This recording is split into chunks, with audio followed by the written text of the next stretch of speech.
You're being guilt tripped for every time you set a boundary. You're being blamed every time that you say something that asks respects or asks respect from others.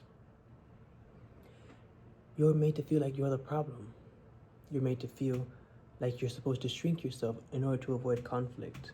Now, conflict is not meant to be avoided. If anything, it's beneficial for you and for the person you're talking to. The reason I say that is because when you feel guilty about bringing something up, like, hey, a boundary could be as simple as expressing yourself. Like, hey, I didn't really like the way you said that about me.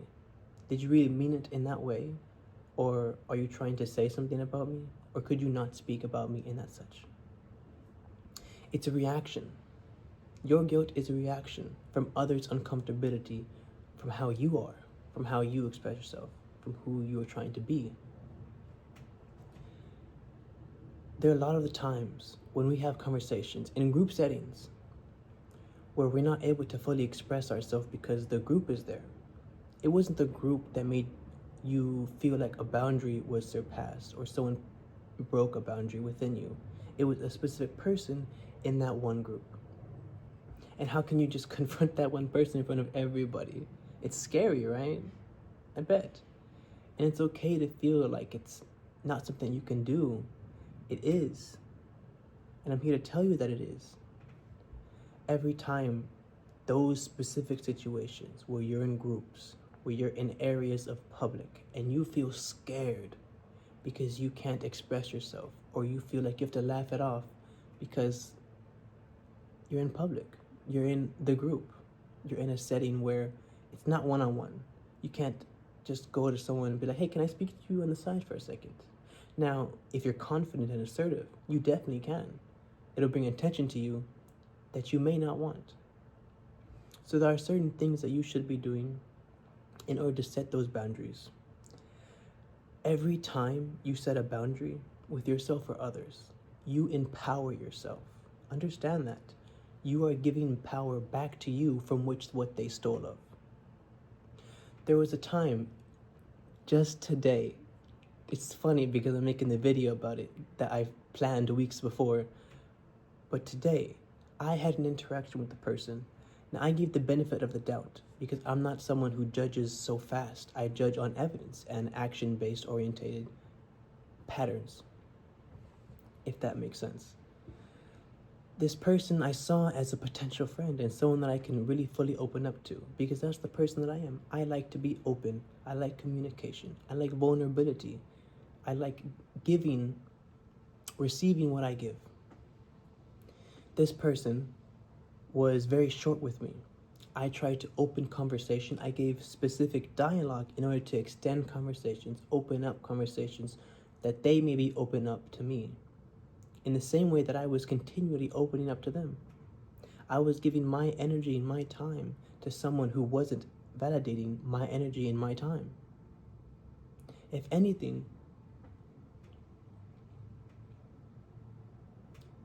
they were having narcissistic traits. That doesn't mean they're a narcissist. They were an empath. They're super empathetic. They love to give, to learn, analyze people's thoughts and patterns. But our conversations weren't, I've been thinking about this word all day and it just eludes me right now. Stimulating. They weren't stimulating. I tried to create a conversation where there was back and forth and their words were short or they cut the conversation.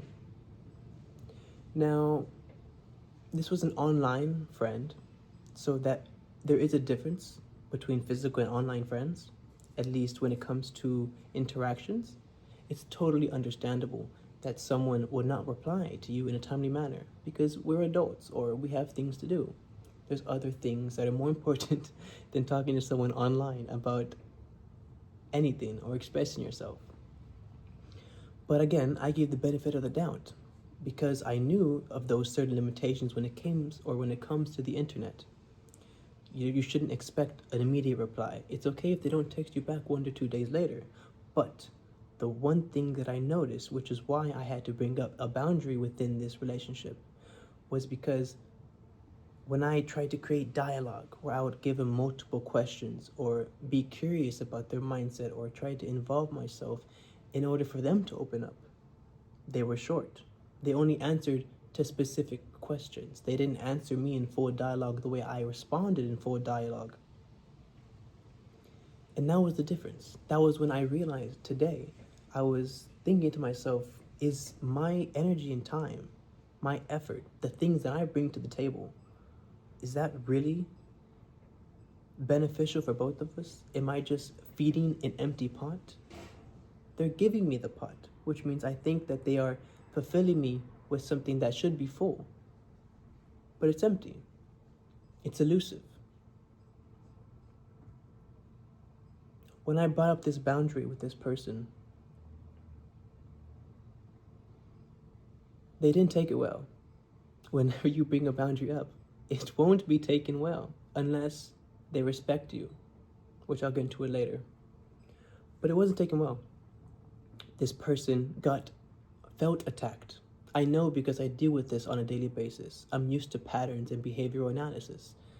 This person decided to become defensive and started justifying their reasoning for why they weren't being responsive, for why they weren't opening up in dialogue. And all I did was set my boundary with them. I told them, hey, I don't appreciate how short you are with me. I don't appreciate the amount of energy and time that I'm giving and not receiving back. I'm going to be siphoning my energy and limiting my responses in order to prevent myself from overgiving. And what their response was? It was tied to time-related messages. I reaffirmed to them, it's not time-related messages. We're both adults. We both have things to do. And I understand that there may be a delay or even a couple of days of forgetfulness. It's not priority that I'm asking for. It's an involvement and presence. And they still tried to rebuttal with the time-related messages. And that was when I realized that it wasn't the fact that I set a boundary with them. It was the fact that they felt attacked because I showed them a side of themselves that they refused to be truthful about, to be open about. And that's the beautiful thing about boundaries, is that when you bring power back to yourself, which is what I did, I gave power back to myself. When you do those things in these types of situations, you're showing them, hey, it's not okay to treat me this way. It's not okay to talk to me this way. It's not okay to belittle me. It's not that they were, but for example, it's not okay to belittle me. It's not okay to name call or not give back the same that I'm giving you. It takes two people to make a friendship, only one to break it.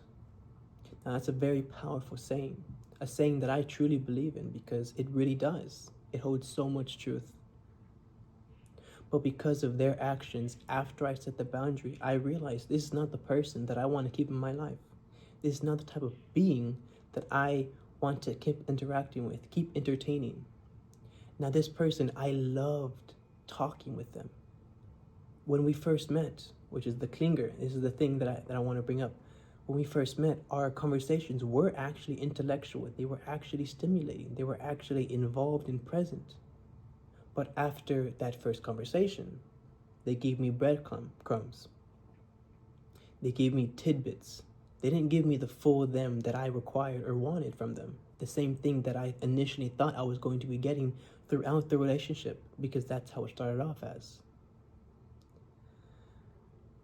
When you set a boundary, you're training others how to treat you, how to be with you, how to interact with you. You deserve peace and happiness, just like the next person does, just like everyone else does. But it comes at the cost of others. It comes at the cost of yourself if you decide to give their peace and comfort. You need your peace and comfort, which will come at the cost of others, which will come at the cost of being assertive, putting a boundary, putting a limit on what you give, who you are, what you are, to others, for others. The people who truly care about your presence, your identity, and are passionate to be in relation with you, whether platonic or romantic or family-based, they will respect you, your decisions, your boundaries, your time when you bring it up. You may never need to set a boundary with others. Usually you do, but you may never need to set a boundary or a limit on somebody. But the reason that we do have to do that is so that you get the respect you deserve. You get the power of presence that you deserve. You are not the villain. If anyone reacts a certain way because you decided to speak up for yourself, that is their issue. That means they are not comfortable with your boundary, with how you present yourself, with how you give yourself.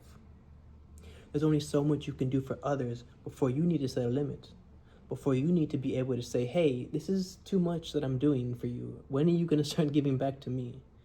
And that's not to say that what you are giving is transactional, but it should be equal. You don't need permission to protect your self-worth, because that's what you're protecting. That's what I'm protecting by setting a boundary. You only need the courage to keep choosing yourself, because it takes courage. You need to be brave in this world. You need to be able to understand how people treat you. When is the right time to bring up something? And the more you will, the more others will. Because as I said, you are training other people how to treat you, how to be with you, and how to come to you. If I, let's say, came to a friend or someone that I just barely met, introducing myself, hi, my name is Augustin. How are you? Oh, I'm great, da da da da. You stupid head. It's like, whoa, we just met. I don't appreciate that you just name called me. If you please, don't say that, rephrase. Please do not name call me. I do not appreciate that, and I do not warrant it. When you do, I will not respond to you, or I would take back my energy. And what you're doing, whether they understand it or not, is how to treat you, how to come at you the next time they see you. And the people that witnessed it will know the exact same thing that they saw how you interact with that person. They're gonna know, oh, this person doesn't like it when I name call them, or this person isn't going to like it when I name call them, and they're not gonna respond to me, or they're not gonna give me the energy that I want, because they just told this person, hey, I don't appreciate that. So what you're doing in that moment is creating a ripple effect for your boundaries with one person, especially in a public setting. And it ripples out into everyone who can see or hears it. They will understand, and you're not the type of person that will take that kind of, what's the word? It's such a good word too.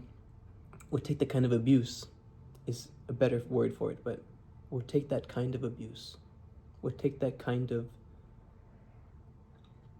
I can't find the word. Not disgracefulness, but you know what I mean. You get the idea, the image of what I said.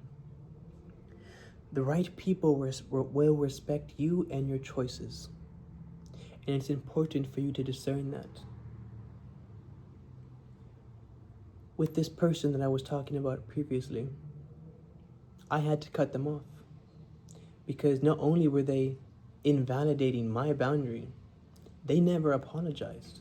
They never owned up to the fact of what they were doing. They never gave credibility to me and my perspective. Which is why I realized in that moment, I walked away from the conversation, because it's online. So I walked away from the conversation, and I realized in my head, oh my gosh, they're showing narcissistic traits. I cannot be friends with this person. They are not good for me. For however much they did give to me, for however much fun and inviting the conversations were initially, in the end, they showed who they were because of the boundary I set. And that's why it's important to set a boundary. That's why it's important to uphold yourself first before others. That's not to say that you shouldn't give to others, or you shouldn't nurture others in the same way you do, but you come first. The perfect example is to when you're on a plane. How can you save anyone else when the plane is falling if you don't save yourself first? You take priority. You need to keep showing up for yourself because you're worth it. And I truly mean that. I truly mean that. You're not alone. You're safe to feel these things. It's okay to be who you are, unapologetically. In fact, being so opens up the ability to attract the people who will respect you, who will be with you, the true you. And it just takes one decision at a time, one boundary at a time, one decision, one particular choice in the environment that you're in to change how the world sees you.